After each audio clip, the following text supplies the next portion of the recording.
Hello and welcome to South First. I'm Anusha Ravisood and you're watching State of Play, our daily roundup of all things politics, policy, and human interest. May 1st, barely a few weeks ago, we celebrated the World Labour Day, a day that is marked to thank people who work, the working class, and to celebrate the rights that were hard fought to ensure not just equitable humanitarian but fair labor practices.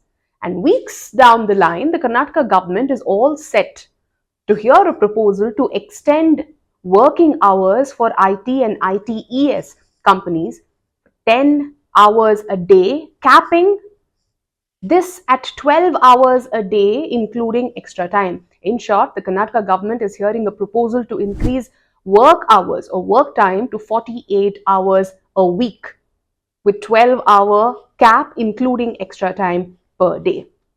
Several workers' organizations, labor unions, employee organizations have deemed this modern day slavery.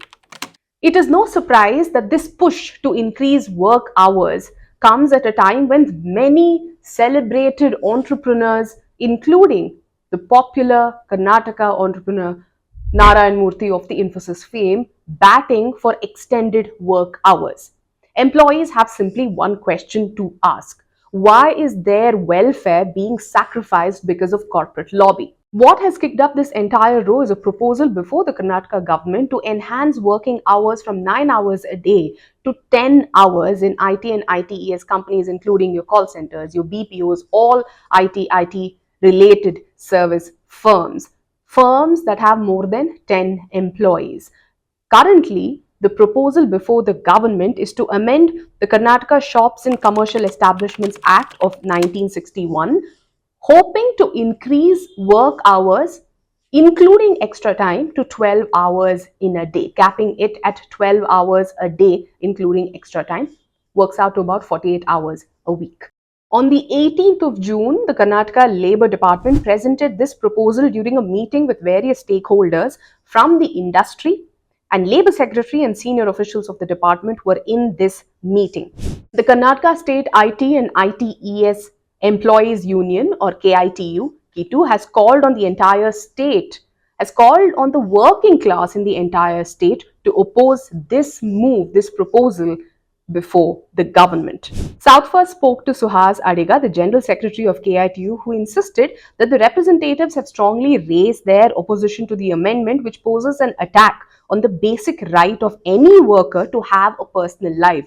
These increased work hours clearly are going to throw work-life balance out the window at a time where work pressure has been a trigger for self-harm on multiple instances across the country. The draft just doesn't cap work hours to 12 hours a day, including extra time, and increase the basic work schedule from 9 hours to 10 hours in a day. It also raises the permissible overtime limit from 50 hours to 144 hours over a 3-month period. 144 hours in extra time will be allowed over a period of 3 months under this proposal. Naturally, these proposals are being pushed by corporate lobbies, by companies that are indulged in IT and ITeS services, and this is no secret. For a long time now, for years now, industry pioneers, leaders, entrepreneurs, owners,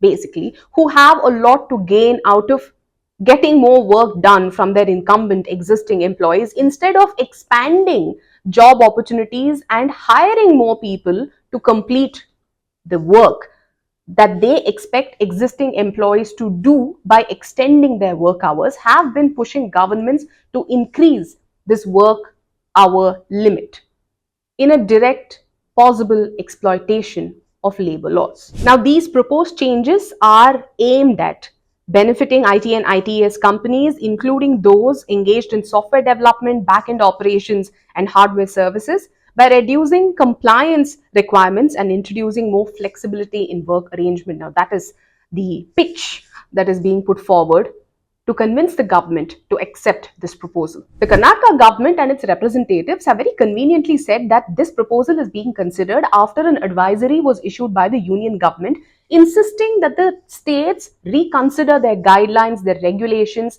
to amend their regulations and compliance systems to upgrade to existing work standards or the changing nature of requirements of this particular industry. In its advisory, the union government has also told the Karnataka government and other state governments that it could follow the footsteps of states like Gujarat, Maharashtra, Uttar Pradesh, and Chhattisgarh that have implemented extended work hours. Now, what is common between all of these states is the fact that all of them are NDA ruled states currently. Karnataka, which is a non-NDA ruled state, has no compulsion to follow through with union government's advisory, not a rule, not a regulation, an advisory if it chooses to do so. However, the lobby to enhance work hours in Karnataka is extremely huge. The rich, the powerful, the influential inevitably are investors, owners of firms that stand to gain by extending work hours instead of the government pushing for expanding work opportunities so more people can be hired to do this job. The KITU, which has been opposing this proposal, has presented the State Emotional Well-being Report of 2024, which found that 90% of corporate employees in India under the age of 25 are struggling with anxiety.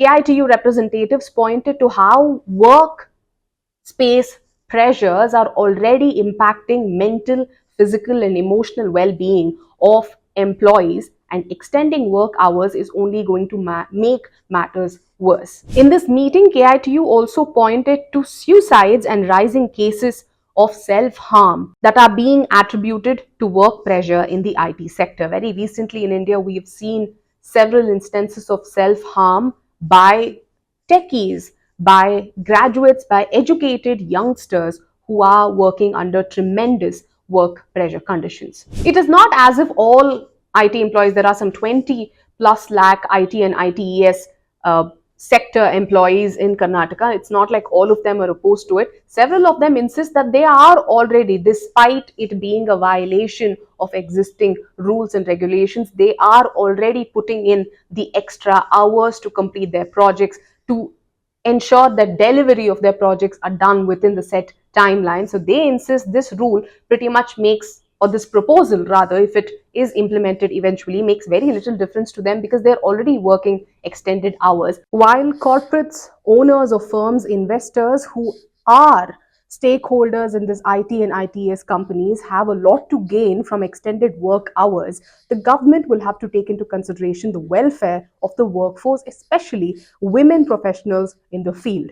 Several studies conducted have shown that while men and women may both become part of equal part of the workforce in a professional setup, back home, the burden of domestic household falls predominantly on women, which means women not only have to go work in their offices in a professional setup, but also come back home and continue working and carry out domestic responsibilities far more than men have to. The extended hours are not just going to impact the physical, emotional, mental state of professionals working in this setup, but is going to also add to the stress of working women who primarily, dominantly are responsible for dependents at their homes. While it is the government's responsibility to ensure an environment where investment thrives, job opportunities are created, where corporates are interested